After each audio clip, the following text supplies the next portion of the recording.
राधे राधे दोस्तों। आज हम आपको सुनाएंगे एक माँ कैसे बनी कसाई। अगर आप हमारे चैनल पर नए हैं तो प्लीज हमारे चैनल अपनी संस्कृति को लाइक करें, सब्सक्राइब करें और शेयर करें। बहुत समय पहले की बात है। एक नगर में एक राजा रानी रहते थे। दोनों का बहुत बड़ा राज्य था।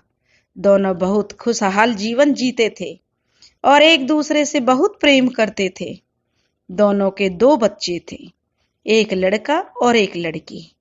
राजकुमार और राजकुमारी को राजा रानी बहुत प्यार करते थे और क्योंकि राजा रानी थे तो उनके किसी चीज की तो कमी नहीं थी। राजकुमार और राजकुमारी के प्रेम से उनका पालन पोषण हो रहा था।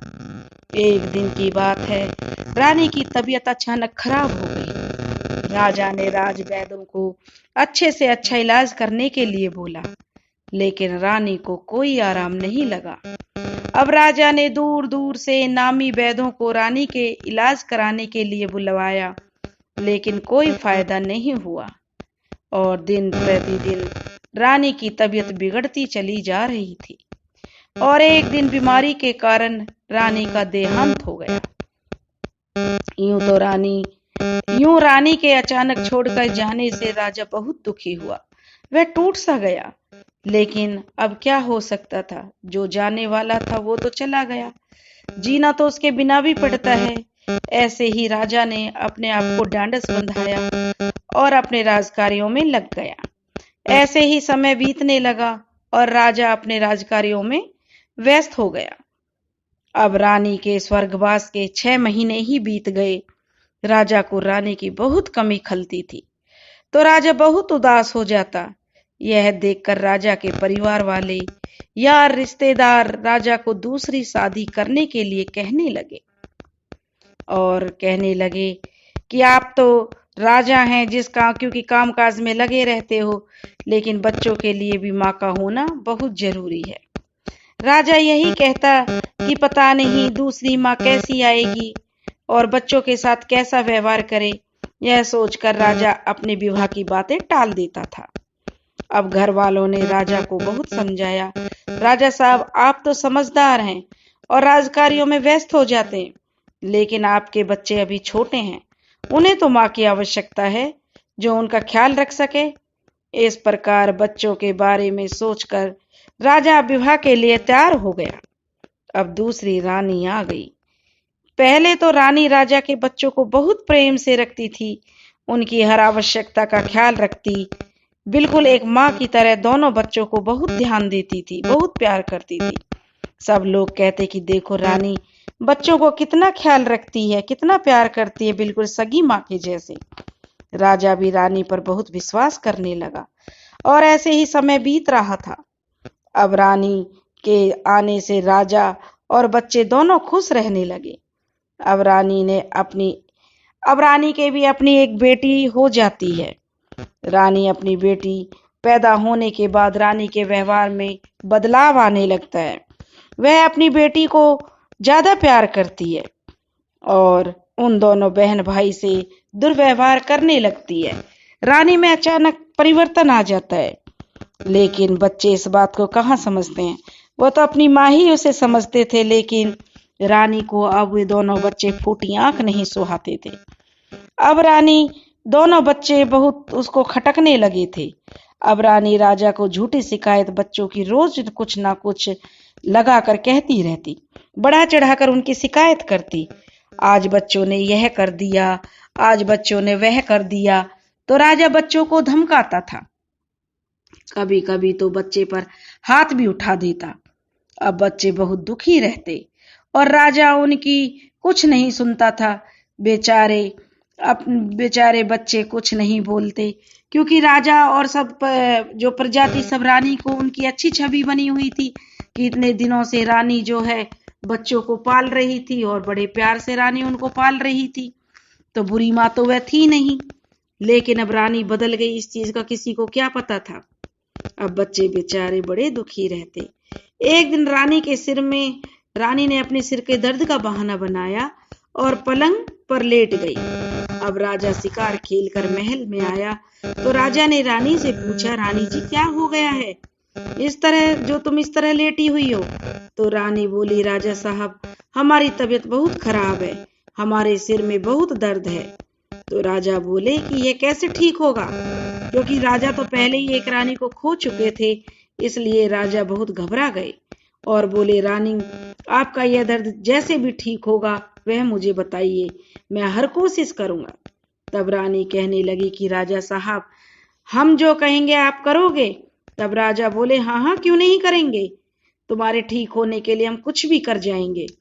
तो रानी बोली कि नहीं, तुम नहीं करोगे। तब राजा बोले कि रानी, हम करेंगे। तो रानी बोली कि वचन दो कि तुम करोगे। तब राजा रानी को वचन दे देता है कि जो तुम कहोगी वह मैं करूंगा। तब रानी बोली कि अब जो मैं कहूं तो उसे तुम करो, मेरा सिर दर्द तभी ठीक होगा। राजा बोले कि बताओ तो सही, मुझे करना क्या है? रानी बोली कि जो तुम्हारा बेटा है, इसे मारकर इसका खून लेकर आओ और मेरे माथे पर लगाओ, उसी से मेरा दर्द ठीक होगा। यह सुनकर राजा जो एकदम से परेशान हो गया, करे तो क्या करे, क्योंकि वह तो वचन भी दे चुका था, लेकिन उसे ये नहीं था कि रानी इस तरह की मांग करेगी। लेकिन राजा रानी को खोना भी नहीं चाहता था। राजा ने सोचा कि पुत्र तो और हो जाएगा, अगर रानी चली गई तो मैं फिर से अकेला रह जाऊंगा। और उसने मंत्रियों से कहकर अपने बेटे को मरवा दिया और उसका खून रानी के माथे पर लगा देते हैं। क्योंकि रानी तो नाटक कर रही थी, वह तो चाल चल रही थी, इसलिए रानी ठीक हो जाती है। अब कुछ दिन बीत जाते हैं। जब भी लोग राजा से पूछते कि तुम्हारा बेटा कहाँ है, तो राजा कोई ना कोई बहाना बना देते, क्योंकि वे तो राजा थे, इसलिए किसी की हिम्मत नहीं होती थी कि राजा से ज्यादा पूछताछ करे। लेकिन जो राजा की बेटी थी, वह अपने भाई को याद करके खूब रोती। जहां उसके भाई को मारकर दफनाया था, वह बेचारी वहां जाती और जोर जोर से अपने भाई को पुकार कर रोती, क्योंकि सौतेली माँ उसको भी बहुत दुखी रखती थी। वह कहती थी कि भैया, अब मैं कैसे जिंदा रहूंगी, माँ तो मुझे खाना भी नहीं देती है। तो वहां से आवाज आती जहां उसका भाई दफन होता है कि बहन, तुम रो मत ना, जो तुम ताल का बगुला, क्योंकि अब मैं जन्म लूंगा और ताल का बगुला बनूंगा, क्योंकि मेरा जन्म बगुले का होगा। और जब मैं बगुला बनूंगा तो मैं मछली मार मार के रख लूंगा और तुम बगीचे से सूखी लकड़ियां और पत्ते इकट्ठा करके पकाकर खा लेना। अब वह रोज बगीचे के ताल के पास जाती और उसमें वह बगुला रहता। वह बगुला उसके लिए मछलियां इकट्ठी करके रख देता और वह उन्हें पकाकर खा लेती।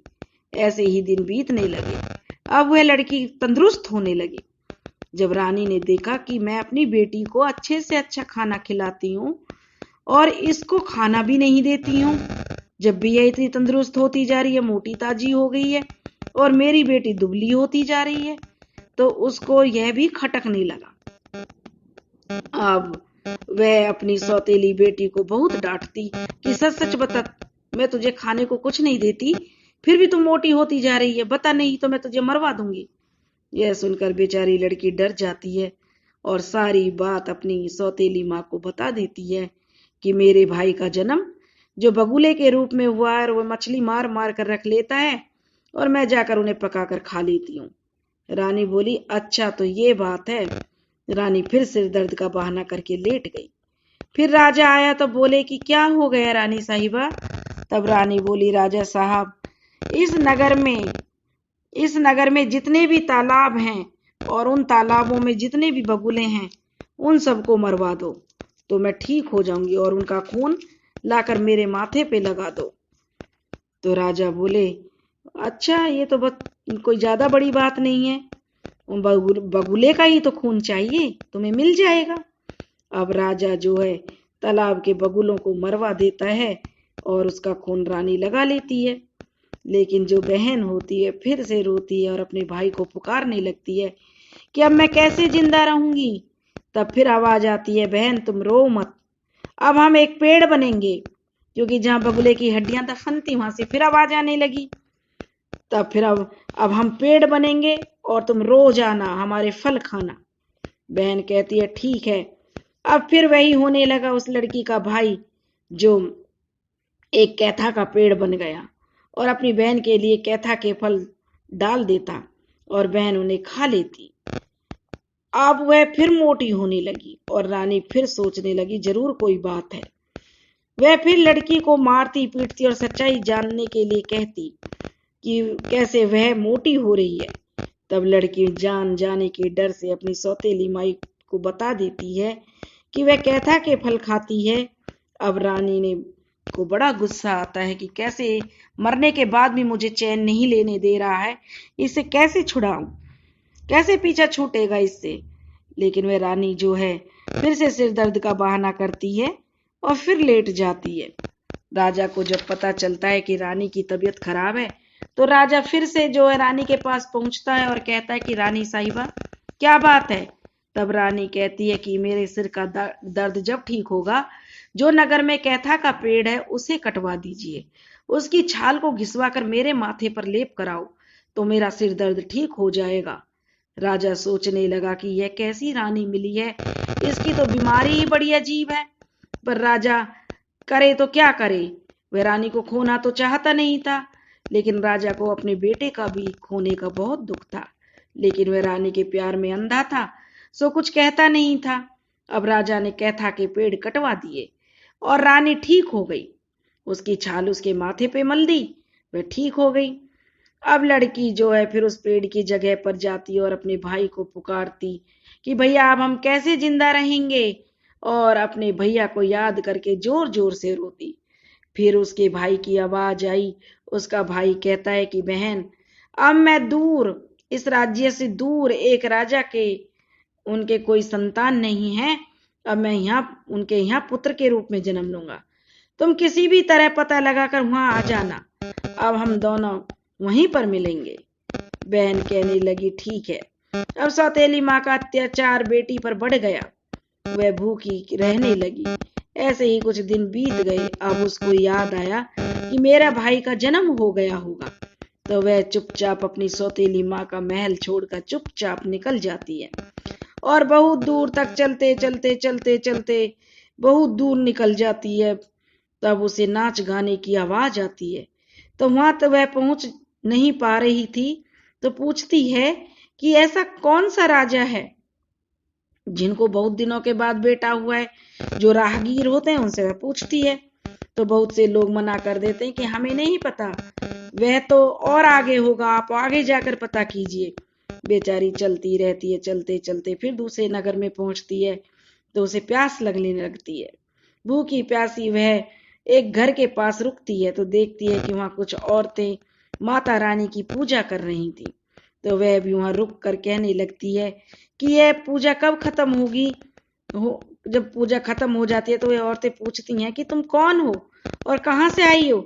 तब वह कहती है कि पहले आप मुझे यह बताओ कि तुम किसकी पूजा कर रही हो और इसके करने से क्या होता है।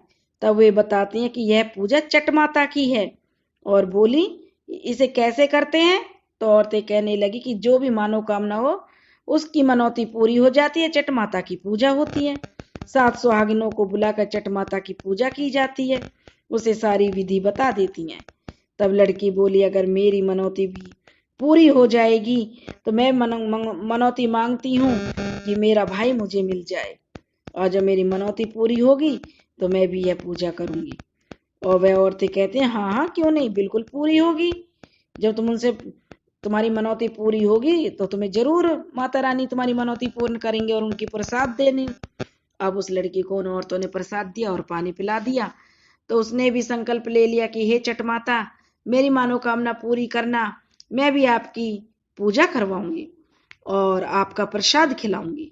और अपने मन में संकल्प करके वह जब अपने भाई तक जाने के लिए फिर पूछती है तो चल देती है।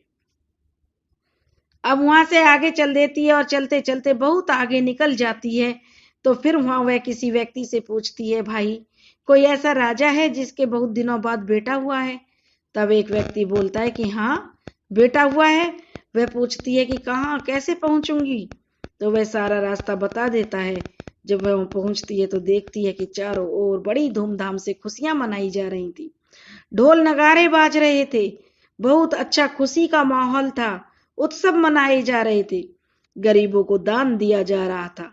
तब वह लड़की वहां जाती है और कहती है कि भैया जरा राजकुमार को हमें भी दिखा दो, क्योंकि हम भी राजकुमार को देखना चाहते हैं। तो जब वहां का जो द्वारपाल होता है उससे कहता है कि तुझे खाना खाना है तो खाइए और यहाँ से निकलिए फटाफट, आपको कैसे हम राजकुमार दिखा सकते हैं।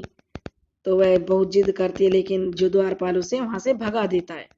वह खाना खाकर वहां से चल देती है। तो वह बच्चा जो है बहुत रोता है, लेकिन वह चली जाती है।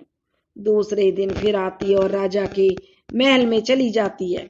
वह रानी दरवाजे पर खड़ी थी और राजकुमार की मालिश वगैरह हो रही थी। तो रानी उससे कहती है कि तुम्हें अंदर किसने आने दिया। तब वह कहती है कि रानी जी, एक बार हमें भी राजकुमार को देख लेने दीजिए।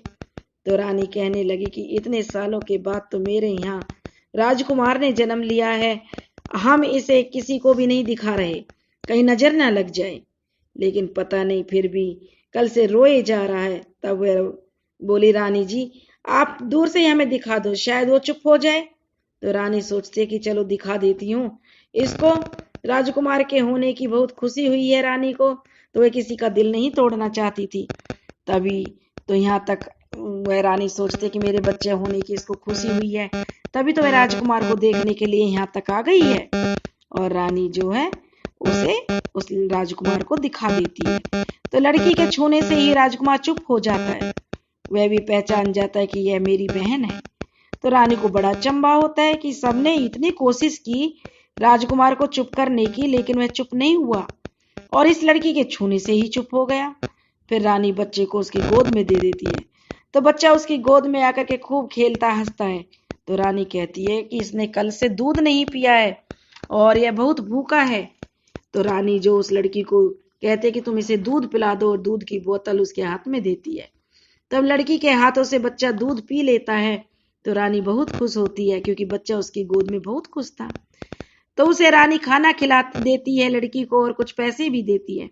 अब वह बच्चे को रानी को जाकर देने जाती है तो बच्चा फिर रोने लगता है। अभी वह कुछ ही दूर पहुंची थी कि बच्चा बहुत जोर जोर से चिल्लाने लगा, रोने लगा। लगता था जैसे कि उसका रो रो के बड़ा बुरा हाल हो गया। तो रानी घबरा गई और कहती है कि उस लड़की को ढूंढ कर लाओ, वह कहीं भी है। तो सैनिक दौड़े दौड़े जाते हैं और उस लड़की को पकड़कर ले आते हैं। तो लड़की कहती है, क्या हो गया, तुम मुझे क्यों पकड़ कर ले जा रहे हो। तो सैनिक कहते हैं कि यह तो रानी जी का हुक्म है, तुम्हें हमारे साथ चलना पड़ेगा। तो लड़की उनके साथ वापस आती है। तो रानी उसे सब बताती है कि तुम्हारे जाने पर बच्चा कैसे रो रहा है। तो वह बच्चे को गोद में ले लेती है। तो बच्चा एकदम चुप हो जाता है और मुस्कुराने लगता है, उसकी गोद में खेल कर सो जाता है। अब जैसे ही वह जाने लगती है तो फिर वह रोने लगता है। अब रानी समझ गई और वह लड़की भी समझ गई कि यही मेरा भाई है। जब यह बात राजा को पता चली है कि एक मांगने वाली लड़की है जो घूम रही है, बच्चा उस पे ही खुश है, तो राजा कहता है कि जब ऐसी बात है तो उस लड़की को महल में रख लेते हैं। राजा उस लड़की से कहते हैं कि तुम आज से महल में रहो और राजकुमार का ख्याल रखो। अब धीरे धीरे वह तो बहुत खुश हो गई और धीरे धीरे राजकुमार जो थोड़ा बड़ा होने लगा। राजकुमारी जो थी उसकी बहन थी, उसका बड़ा ख्याल रखती अपने भाई का। और धीरे धीरे राजकुमार अब बड़ा होने लगा तो वह उस अपनी बहन के साथ ही खेलता था जो उसकी पहले जन्म की बहन थी। लड़की उसका बहुत अच्छे से ख्याल रखती, उसे नहलाती, खाना खिलाती, स्कूल जाने लग। अब जो राजकुमार स्कूल जाने लगा तो स्कूल से लाना ले जाना सब काम उसकी बहन ही देखती। अब लड़का बड़ा हो गया तो रानी से कहता है कि अब हम इस लड़की को कहीं नहीं जाने देंगे, क्योंकि अब यह मेरी बड़ी बहन बनकर रहेगी और मैं इसकी शादी एक अच्छे योग्य लड़के से करूंगा। अब राजकुमार जो है उस लड़की के लिए राजकुमार ढूंढने लगते हैं, क्योंकि लड़की शादी योग्य थी। अब राजकुमार ने उसे अपनी बहन मान लिया था, क्योंकि वह तो थी भी उसकी बहन। और उसे याद आ जाता है, वह बताती है कि मैंने चट माता से मनौती मांगी थी, अगर मेरा भाई मिल गया तो मैं चट माता की पूजा करूंगी। और अब मेरा भाई मुझे मिल गया है। तो वह सारी बात बताती है कि कैसे मैं यहाँ तक पहुंची थी और चट माता के आशीर्वाद से यह सब संभव हुआ है। उधर जो उसकी सौतेली माँ होती है उसको कोढ़ की बीमारी हो जाती है और कोई भी उसको हाथ तक नहीं लगाता है। उसकी बेटी की शादी हो जाती है तो उसका पति भी उसे बहुत दुखी रखता है। राजा भी अंधा हो जाता है, क्योंकि उनके कर्मों का फल था। राजा अपने कर्मों के लिए रानी को जिम्मेदार मानता है, लेकिन कर्मों का फल इसी जन्म में मिलता है। इधर लड़की की उस राजकुमारी की शादी अच्छा सा राजकुमार देकर कर दी जाती है। अब उसको जब राजकुमार को अपने पूर्व जन्म की पूरी याद थी और उस लड़की को भी याद थी, तो ये सारी बातें जब राजा रानी को वे बताते हैं कि हम पूर्व जन्म का भाई हूं मैं इसका, तो राजा को बड़ा खुशी होती है कि चलो मुझे बेटा के साथ साथ बेटी भी मिल गई। अब उन्होंने उसका खूब जोर शोर से ब्याह किया अच्छा राजकुमार देखकर। अब वह लड़की बहुत खुशी खुशी ससुराल विदा हो गए। ससुराल में भी खुशी रहने लगी क्योंकि अच्छी ससुराल उसे मिली थी और उसके जो उसे अब माँ बाप भी मिल गए थे राजा रानी के रूप में, भाई भी था। अब वह तीज त्योहार अपने मायके आती, अपने भाई को टीका करने आती, राखी बांधने आती और बहन को उसके माँ बाप जो राजकुमार के थे बिल्कुल अपनी बेटी की तरह मानने लगे और भैया भी उसे अच्छे से विदा करता। अब ऐसे ही उनका आना जाना रहता।